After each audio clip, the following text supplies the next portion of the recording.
Puji syukur kita bisa kembali untuk menikmati firman Tuhan. Tidak cukup hanya satu kali kita belajar firman Tuhan dalam seminggu. Sedapat-dapatnya kita melakukannya setiap hari. Nah, kebetulan malam ini adalah malam kita berkumpul secara jemaat untuk berdoa dan juga ada kesempatan untuk merenungkan firman Tuhan. Oleh sebab itu kita pakai dengan bijaksana dan kita mau belajar. Dan kita buka Alkitab kita dalam 2 Raja-Raja pasal yang kedua.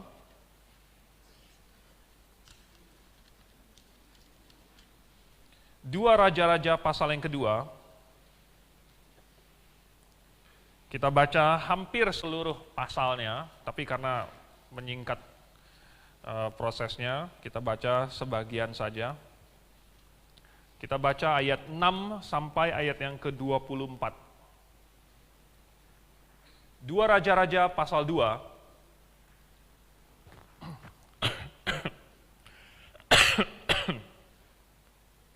Dua Raja-Raja pasal 2 ayat 6 sampai 24. Saya akan bacakan, jemaat sekalian harap mengikutinya dalam hati. Berkatalah Elia kepadanya, "Baiklah tinggal di sini, sebab Tuhan menyuruh aku ke sungai Yordan." Jawabnya, "Demi Tuhan yang hidup dan demi hidupmu sendiri, sesungguhnya aku tidak akan meninggalkan engkau." Lalu berjalanlah keduanya. 50 orang dari rombongan Nabi itu ikut berjalan, tetapi mereka berdiri memandang dari jauh ketika keduanya berdiri di tepi sungai Yordan. Lalu Elia mengambil jubahnya, digulungnya, dipukulkannya ke atas air itu, maka terbagilah air itu ke sebelah sini dan ke sebelah sana, sehingga menyeberanglah keduanya dengan berjalan di tanah yang kering. Dan sesudah mereka sampai di seberang, berkatalah Elia kepada Elisa, "Mintalah apa yang hendak kulakukan kepadamu sebelum aku terangkat daripadamu." Jawab Elisa, "Biarlah kiranya aku mendapat 2 bagian dari rohmu."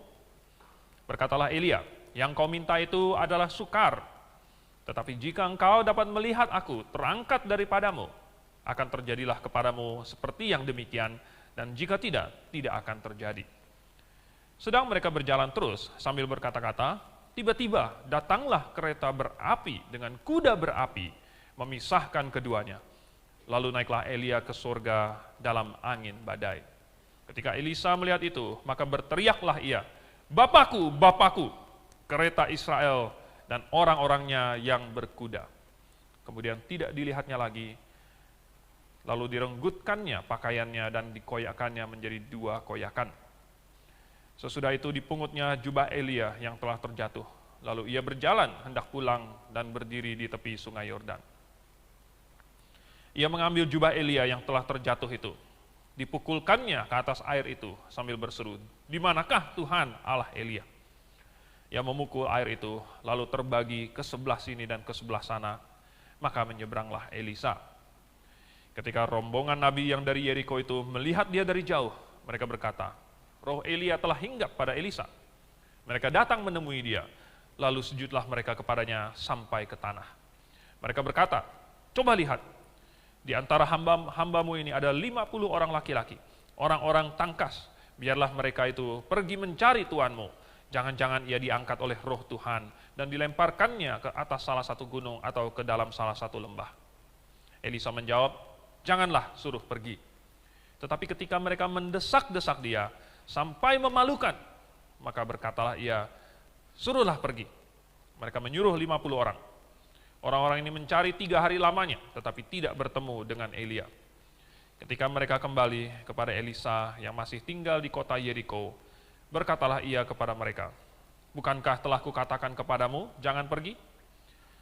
Berkatalah penduduk kota itu kepada Elisa, "Cobalah lihat, letaknya kota ini baik. Tetapi seperti tuanku lihat, tetapi airnya tidak baik, dan di negeri ini sering ada keguguran bayi." Jawabnya, "Ambillah sebuah pinggan baru bagiku dan taruhlah garam ke dalamnya." Maka mereka membawa pinggan itu kepadanya. Kemudian pergilah ia ke mata air mereka dan melemparkan garam itu ke dalamnya, serta berkata, "Beginilah firman Tuhan, telah kusehatkan air ini, maka tidak akan terjadi lagi olehnya kematian atau keguguran bayi." Demikianlah air itu menjadi sehat sampai hari ini, sesuai dengan firman yang telah disampaikan Elisa. Elisa pergi dari sana ke Betel, dan sedang ia mendaki, maka keluarlah anak-anak dari kota itu, lalu mencemoohkan dia, serta berseru kepadanya, naiklah botak, naiklah botak. Lalu berpalinglah ia ke belakang, dan ketika ia melihat mereka, dikutuknyalah mereka demi nama Tuhan. Maka keluarlah 2 ekor beruang dari hutan, lalu mencabik-cabik mereka 42 orang anak. Kita berdoa. Bapa di surga, terima kasih atas pimpinan-Mu, atas kesempatan yang Kau berikan kepada kami, karunia yang kami terima, yang kami miliki. Biarlah kami bisa merenungkan firman-Mu dan menarik pelajaran darinya, sehingga hidup kami berubah sesuai dengan firman-Mu. Dalam nama Tuhan Yesus kami berdoa. Amin.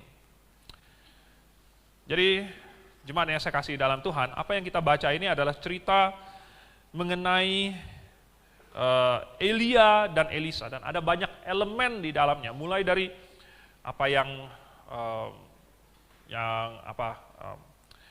peristiwa pengangkatan Elia yang menjadi tipologi dari nanti rapture, ya, Tuhan nanti akan mengangkat kita, Tuhan mengangkat Henokh, Tuhan mengangkat Elia, dan nanti pada saat rapture Tuhan akan mengangkat kita juga.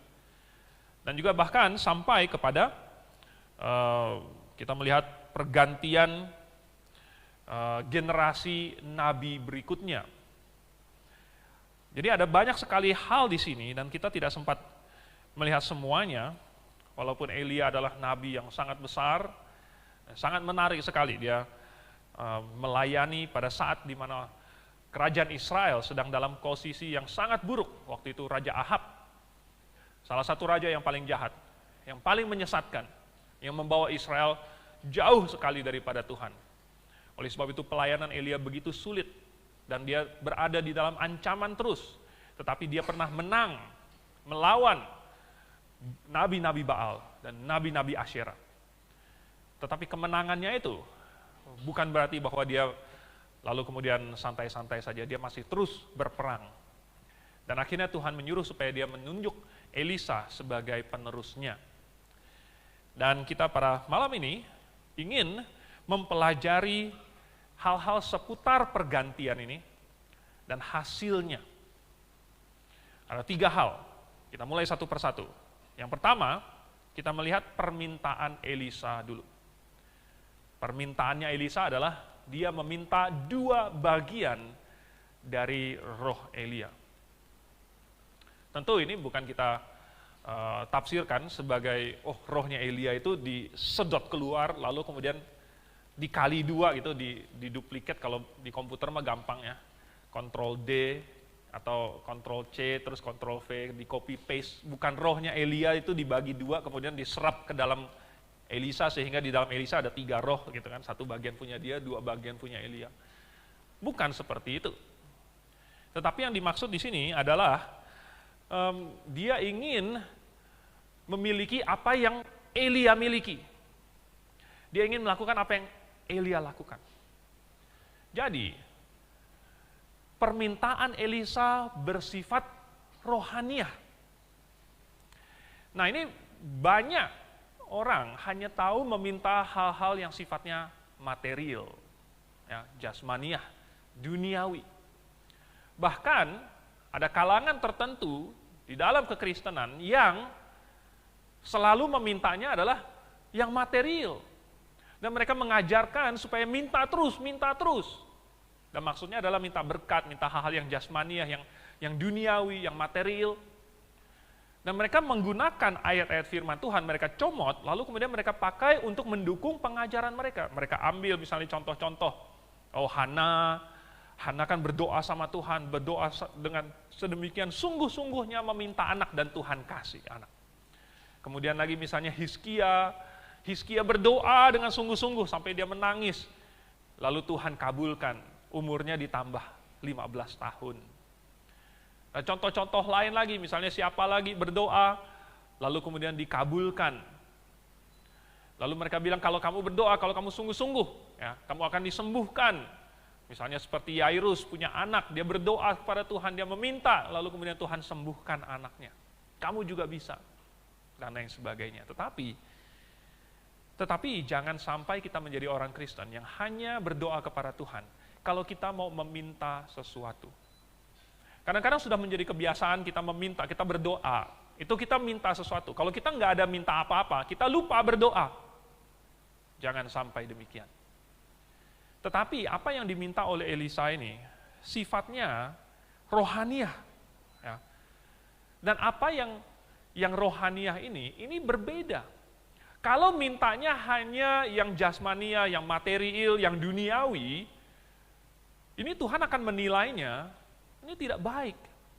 Karena Tuhan tahu bahwa justru kadang-kadang hal-hal yang material itu menjauhkan kita dari Tuhan. Contohnya tadi saya sebut Hizkia. Hizkia dia minta, lalu Tuhan berikan 15 tahun lagi. Apa akibatnya? Dia menjadi sombong. Dia undang utusan Babel. Lalu kemudian dia bawa masuk ke istananya, dia kasih lihat semuanya. Bahkan dia bawa masuk ke dalam bait suci, lalu dia kasih lihat semuanya. Tuhan marah. Karena dia sombong. Justru apa yang Tuhan berikan kepada dia menjadi batu sandungannya. Seandainya Hizkia mati, maka dia tidak akan menyebabkan kecelakaan yang besar pada Yehuda. Ya, Tuhan sendiri berjanji ya, bahwa dia tidak akan memberikan ular kepada anak yang meminta ikan, atau memberikan batu kepada yang meminta roti. Tetapi tentu, ada yang berusaha untuk menyimpangkan pikiran orang Kristen dengan ayat-ayat seperti, mintalah maka akan diberikan kepadamu. Carilah maka engkau akan mendapat. Cari hal-hal yang duniawi, bukan itu yang Tuhan maksud. Jadi, Elisa meminta sesuatu yang bukan jasmaniah. Ya. Dan ini adalah sesuatu yang justru akan dia pakai untuk melayani Tuhan. Jadi dia minta sesuatu yang akan kembali dia pakai untuk Tuhan sendiri. Dia minta dari Tuhan, tetapi untuk dia pakai bagi Tuhan. Ini adalah sesuatu yang sangat bagus. Contoh lain adalah seperti Salomo. Salomo ditanya oleh Tuhan di dalam mimpi, mau minta apa? Apa yang Salomo minta? Dia minta hikmat untuk menghakimi umat yang besar ini. Salomo menyadari betapa dibutuhkan hikmat, kepandaian, kecerdasan untuk menjadi raja yang baik, untuk menjadi raja yang adil, untuk memimpin orang Israel di jalan yang lurus, untuk tetap setia kepada Tuhan. Dibutuhkan hikmat dan dia minta itu. Dia menyadari fungsinya sebagai raja itu apa dan butuh apa. Dan dia meminta hal yang paling tepat. Dia meminta hikmat. Luar biasa sekali. Di dalam Alkitab, ada 3 tokoh yang ditanyain, mau minta apa? Salomo, ya. Kemudian Esther, ya. Dan kemudian adalah Elisa. Saya nggak hitung itu putrinya Herodias. Ya. Itu juga ditanya, tapi itu belum tentu bakal dikasih sama Herodesnya. Tetapi yang minta ini, apa yang mereka minta, yang ditanya ini, apa yang mereka minta, dikasih. Di dalam kebudayaan populer, ada juga kisahnya, yaitu kisah Aladin. Siapa yang nggak tahu tentang Aladin? Dia ketemu dengan suatu lampu ajaib, dia gosok-gosok, keluar jin warna biru, yang kasih dia 3 permintaan. Nah, seandainya Anda ditanya, entah di dalam mimpi atau di alam kartun gitu, kamu dikasih permintaan, apa yang akan kita minta? Apa permintaan kita? Ada orang yang minta, saya minta, permintaan pertama adalah saya minta 1000 permintaan. Nggak boleh kata jinnya, itu melanggar aturan perjinan. Minta apa lagi? Segala macam. Sampai ada banyak sekali lelucon-lelucon, tapi kita bukan lagi stand up comedy sekarang. Jadi saya nggak akan bicara lelucon-leluconnya. Yang jelas, apa yang kita minta itu mencerminkan bagaimana hati kita, dan apa yang kita prioritaskan, dan apa yang kita inginkan. Kalau Alkitab memberikan contoh, kan sudah ada 3 itu ya, sudah ada 3 ini. Kalau Esther mintanya apa? Esther mintanya adalah diselamatkan. Bagus, permintaan yang bagus, supaya dia dan bangsanya diselamatkan. Salomo minta hikmat. Elisa minta apa? Elisa minta supaya dia bisa melayani Tuhan. 2 kali lipat. Dia minta supaya bisa. Jadi Tuhan sudah kasih contoh di dalam Alkitab. Kalau kamu dikasih permintaan, apa yang kamu minta? Apa prioritasnya? Jadi, permintaan Elisa ini luar biasa sekali. Kita cuma berandai-andai saja seandainya kita dikasih itu, ya, permintaan. Oke, yang kedua, syarat yang disebutkan oleh Elia. Waktu Elisa bilang supaya dikasih 2 bagian dari rohmu, Elia langsung menjawab, permintaanmu itu sukar. Kenapa sukar? Ya. Lalu kemudian dia kasih tahu lagi supaya syaratnya adalah dia harus bisa melihat Elia terangkat ke surga. Kenapa? Kenapa hal ini sukar dan kenapa Tuhan, kenapa Elia kasih syarat itu? Jadi pertama begini, ini sukar karena yang diminta merupakan karunia rohani. Kalau yang diminta adalah karunia jasmaniah, gampang, ya, gampang. Tetapi yang diminta adalah karunia yang bersifat rohani. Dan karunia rohani itu tidak diberikan kepada sembarangan orang. Tuhan saja bilang, jangan lemparkan mutiaramu kepada babi. Nanti diinjak-injak sama dia. Jadi karunia yang sifatnya rohani, itu bukan sembarangan. Orang bisa mencarinya, tetapi tidak diberikan dengan sembarangan. Diberikan dengan cuma-cuma, tetapi harganya mahal. Dan diberikan kepada orang yang layak menerimanya. Pernah ada seorang yang mencoba untuk membeli karunia rohani.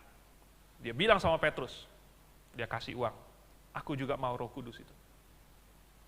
Wah, teguran Petrus sungguh keras, binasalah engkau bersama dengan uangmu itu. Rupanya karunia rohani itu enggak sembarangan, ya, juga not for sale. Bukan untuk dijual. Bisa nggak dikasih? Bisa.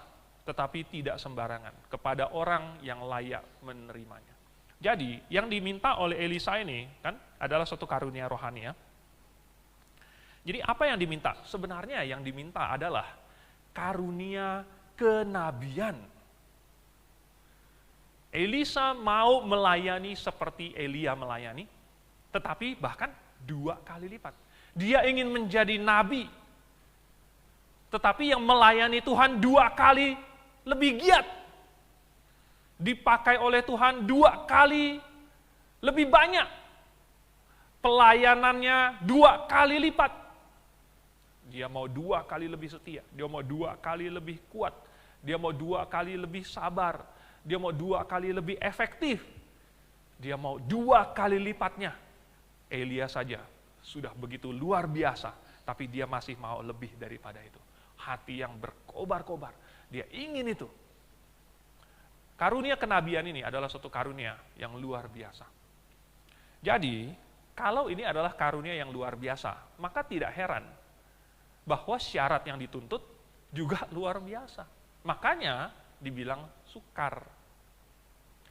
Karena semakin besar karunianya, semakin besar juga tanggung jawabnya.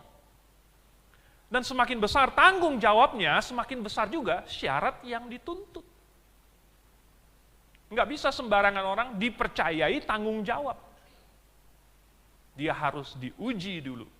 Dia harus dibuktikan dulu. Makanya katanya sukar. Tetapi tentu jangan dipikir bahwa sesudah lolos ujiannya, sesudah dinyatakan lulus ujian, berarti sudah selesai sukarnya. Tidak selesai sukarnya.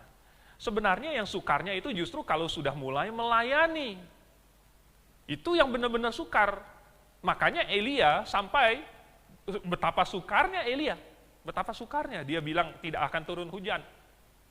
Dan benar tidak turun hujan, tetapi dia sendiri bagaimana? Dia sendiri kehausan, dia sendiri kelaparan. Untung dipelihara oleh Tuhan.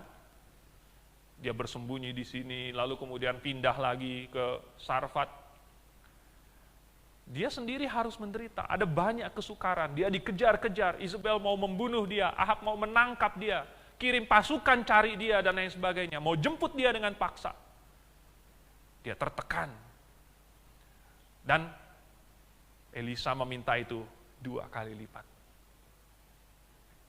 Penderitaannya 2 kali lipat. Kesukarannya 2 kali lipat. Saudara. Makanya dibilang itu sukar. Jadi sesudah seseorang diuji dan lulus, oke, kamu sekarang diangkat menjadi nabi. Itu baru mulai kesukarannya. Nah, lalu kemudian ujiannya ini sendiri. Kenapa ujiannya bentuknya aneh? Ya kan? Kamu harus bisa melihat Elia terangkat ke surga. Ujian macam apa ini? Ujian macam apa? Sekali lagi, karena yang diminta adalah karunia rohani, ujiannya juga ujian rohani. Iya dong, nggak mungkin ujiannya bersifat tertulis esai gitu kan. Itu di Grave, di Gits, itu ujian esai. Nanti ditanya, ujian lisan sama Pak Andrew. Kalau lulus, kalau nggak bisa menjawab cuman A, I, U, ketemu lagi tahun depan. Tetapi kalau ini, yang diminta oleh Elia adalah karunia rohani, ujiannya juga sifatnya rohani. Jadi apa sih yang diuji ini? Ya. Katanya apa? Dia harus melihat Elia terangkat ke surga. Jadi nomor 1 sifatnya adalah rohani. Lalu kemudian ini adalah ujian yang membutuhkan pandangan rohaniah. Pandangannya juga rohaniah. Dia harus melihat Elia terangkat ke surga. Nah, ini kan melambangkan rapture. Hanya orang yang percaya saja, orang yang beriman saja, yang akan mengantisipasi rapture. Bahkan saya tarik lebih jauh lagi, hanya orang yang merindukan, orang yang mau cepat-cepat ketemu Tuhan, orang yang giat untuk Tuhan, yang sudah menumpuk banyak harta di surga. Merekalah yang akan mengantisipasi rapture. Tuhan, kapan Engkau datang? Tapi mungkin yang masih single, belum menikah gitu kan. Tuhan, tunggu. Ya kan? Sudah ada tanggalnya nih. Tunggu, ya, tunggu lewat tanggalnya 1 minggu, baru kemudian Engkau boleh datang. Ini lagi, lagi ada banyak urusan, ini lagi menikmati dunia ini, hidup saya ini lagi baik ini. Tuhan nanti saja. Kalau orang tidak mengantisipasi, tidak menginginkan, tidak merindukan kedatangan Tuhan, bagaimana pandangan rohani dia? Bagaimana dia bisa waspada? Bagaimana dia bisa peka? Bagaimana dia bisa melihat rapture itu sudah makin dekat dan makin dekat dan makin dekat? Jadi tes yang Elia berikan ini sebenarnya adalah pandangan rohani.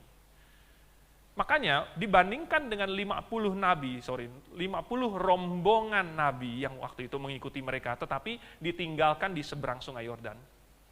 Elisa, dia yang bilang demi Tuhan yang hidup dan demi hidupmu aku tidak akan meninggalkan engkau. Sekalipun 50 yang lain itu meninggalkan, saya tidak akan meninggalkan. Dia ikut terus. Sebelumnya, di pasal yang sebelumnya, itu udah di ayat yang sebelumnya udah dikasih tahu Elia pergi kemana, dia ikut. Elia pergi kemana lagi, dia ikut. Pokoknya dia tidak mau meninggalkan. Ini menunjukkan suatu mind setting, suatu ketekunan, suatu kesabaran, suatu kewaspadaan. Karena dia tahu saatnya sudah hampir tiba. Tuhan akan mengambil Elia. Saya nggak boleh ketinggalan, saya nggak boleh memejamkan mata saya sedikit pun. Jangan sampai saya tertidur. Kalau sampai Elia diangkat di depan mata saya, tetapi waktu itu saya lagi mengedip, berkedip, nggak kelihatan, maka lewatlah karunia itu. maka hilanglah kesempatan itu. Oleh sebab itu mata saya tidak boleh tertutup. Oleh sebab itu saya tidak boleh lengah. Pandangan saya tidak boleh teralihkan. Langkah kaki saya tidak boleh ketinggalan. Ini mind settingnya. Elisa pada waktu itu, dia dikasih ujian rohani. Dan dia juga mengaplikasikannya secara rohani. Kita juga harus mengaplikasikan apa yang Elisa ini lakukan. Kita sekarang sedang menantikan apa? Rapture. Oleh sebab itu maka seharusnya juga kita bertindak seperti kita akan di rapture. Jangan berkedip. Nah, jadi melihat Elia diangkat itu bukan butuh skill khusus yang harus dilatih. Mesti ngelihat ya, kalau gitu saya mesti latihan mata saya, ya kan? Kalau minus itu mesti dilasih dulu, mesti pakai kacamata. Bukan masalah penglihatan jasmania. Tetapi ini adalah suatu tipologi tentang rapture yang akan datang. Bahwa ini akan terjadi dalam sekejap mata. Lalu kemudian katanya akan terjadi tiba-tiba. Seperti pencuri, hari Tuhan akan datang. Oleh sebab itu, maka Elisa pada waktu itu, dia menyadari untuk pekerjaan kenabian, ujian ini sebenarnya menguji apakah saya memiliki apa yang dibutuhkan.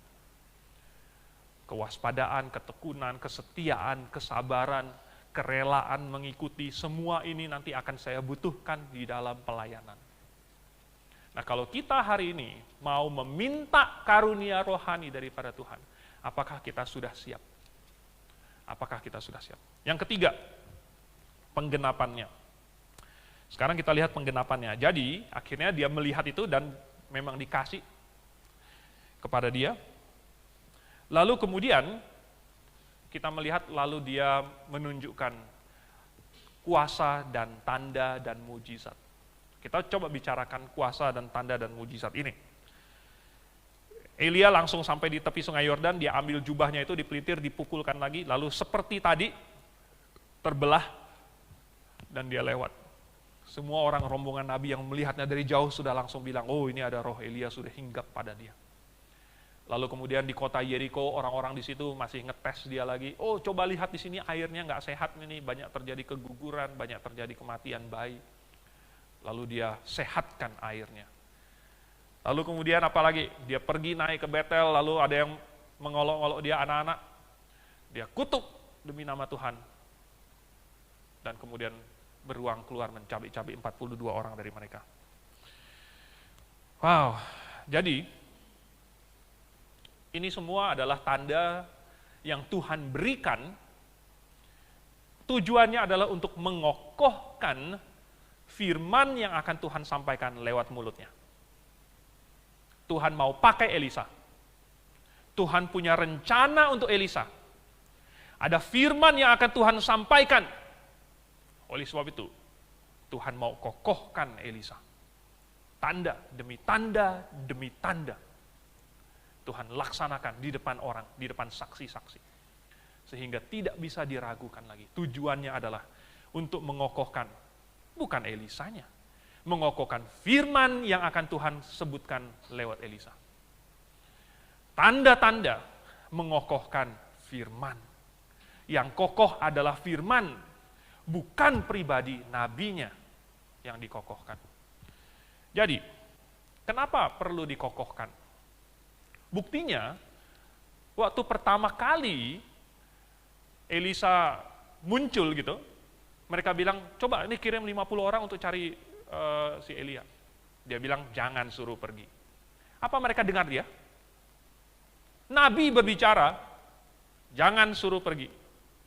Mereka bilang, nggak apa-apa, siapa tahu begini, siapa begitu. Didesak sampai katanya memalukan. Berarti mereka tidak mau mendengarkan kata si Elisa. Mungkin seandainya Elia yang bilang, gitu ya, Elia gitu yang bilang jangan, mungkin mereka akan langsung, iya tuanku, enggak. Tetapi kalau Elisa yang ngomong, didesak, sampai akhirnya dia bilang, ya udah suruh pergi. Nggak ketemu kan, 3 hari, udah. Makanya tadi bukankah sudah kukatakan, jangan pergi. Itu untuk membuktikan, sebenarnya Tuhan mau kasih lihat itu. Ini sebenarnya kalian masih belum percaya sama dia. Mereka masih belum yakin kepada Elisa. Waktu sampai di Yeriko, mereka mau tes dia lagi. Cobalah lihat, katanya. Cobalah lihat. Cobalah lihat. Oh, maksudnya apa? Mereka mau tes dia. Apakah kuasa Tuhan ada pada dia atau tidak? Mana bikin tanda? Ini lihat airnya begini. Dia bikin tanda. Jadi, dan bahkan yang ketiga lagi akhirnya itu ada beruang yang makan anak-anak dan sebagainya. Waduh, sebenarnya Tuhan mau mengokohkan. Dan kebetulan karena Elisa adalah juru bicaranya, maka Tuhan mengokohkan, kasih tandanya itu seputar si Elisa juga. Nah, memang sangat disayangkan bahwa anak-anak itu harus mati dicabik oleh beruang. Sangat menyedihkan. Tetapi mereka telah mengolok-ngolok nabi Tuhan, dan itu sama dengan mengolok-ngolok Tuhan, karena nabi itu mewakili Tuhan. Dan di dalam Imamat pasal 15 itu sudah ada peraturannya, kalau orang menistakan Tuhan, hukumannya adalah harus dilempari batu sampai mati. Jadi menurut hukum Taurat, anak-anak yang mengolok-ngolok Tuhan itu sudah sepantasnya mati. Hanya Tuhan tidak pakai tangannya si Elisa sendiri, Tuhan juga tidak pakai tangan siapapun, Tuhan pakai beruang. Tetapi itu membuktikan bahwa sekarang kuasa Tuhan ada pada Elia, dan otoritas Tuhan ada pada Elia. Dan Elia sedang mengemban satu tugas untuk Tuhan. Nah, oleh sebab itu Tuhan mengukuhkan posisinya itu. Nah, hari ini kenapa tidak ada lagi tanda dan kuasa dan mujizat? Kenapa hari ini Tuhan tidak mengukuhkan lagi? Pertama, karena tanda yang mengukuhkan itu bukan untuk diulang-ulang. Ya. Tanda pengukuhan itu bukan untuk diulang-ulang. Akan aneh sekali seandainya misalnya ada satu pasangan sudah diteguhkan, lalu kemudian entah siapa yang nggak percaya gitu, lalu bilang saya nggak percaya, ya udah diteguhkan lagi. Mana ada yang seperti itu? Sudah diteguhkan, buktinya ada nggak? Ada, sudah ada cincin kawinnya dan lain sebagainya. Tidak perlu diteguhkan berulang-ulang. Jadi yang sudah pernah diteguhkan, sudah teguh. Kalau dia misalnya masih belum yakin, sudah dikasih 1 tanda, dikasih 2 tanda, belum yakin. Dikasih tanda lagi, nggak yakin, dikasih tanda lagi, nggak yakin. Tidak akan ada gunanya, walaupun ditambahkan 1.000, 100.000 semua tanda, nggak akan ada gunanya. Karena mungkin masalahnya bukan pada tandanya, tetapi pada hatinya yang memang tidak mau percaya tanda itu. Nah, Alkitab ini adalah tanda. Semua tanda-tanda yang Tuhan bikin, semua sudah ditulis di dalam Alkitab ini. Kalau orang tidak mau percaya kepada Alkitab, maka tidak ada lagi yang bisa ditambahkan untuk bikin dia percaya. Nah, apa aplikasinya ini bagi kita? 1 Korintus pasal 14 ayat 22 sudah mengatakan bahwa yang namanya bahasa lidah itu atau tanda adalah untuk orang yang tidak beriman loh. Ya. Untuk orang yang tidak beriman. Orang yang tidak berimanlah yang perlu melihat tanda. Tetapi orang yang sudah percaya, dia tidak minta lagi tanda karena dia sudah percaya. Dia langsung lakukan. Orang yang sudah beriman justru mempercayainya. Jadi kita hari ini, jemaat yang saya kasih dalam Tuhan, kita melihat apa yang Elisa lakukan, permintaannya. Usaha dia untuk mendapatkan permintaan, karunia rohani itu. Kesiapannya, dan pekerjaannya. Itu semua yang akan menjadi pelajaran bagi kita. Tergantung apakah kita mau percaya atau tidak. Mari kita berdoa. Bapa di surga, terima kasih. Pada malam hari ini kami tahu bahwa Engkau sungguh-sungguh hidup dan Engkau memiliki begitu banyak saksi yang Engkau sudah suruh tuliskan kesaksiannya bagi kami, dan itulah yang menjadi tanda bagi kami. Bantulah kami untuk mempelajarinya semua, dan kami yang percaya akan melakukannya. Dalam nama Tuhan Yesus, amin.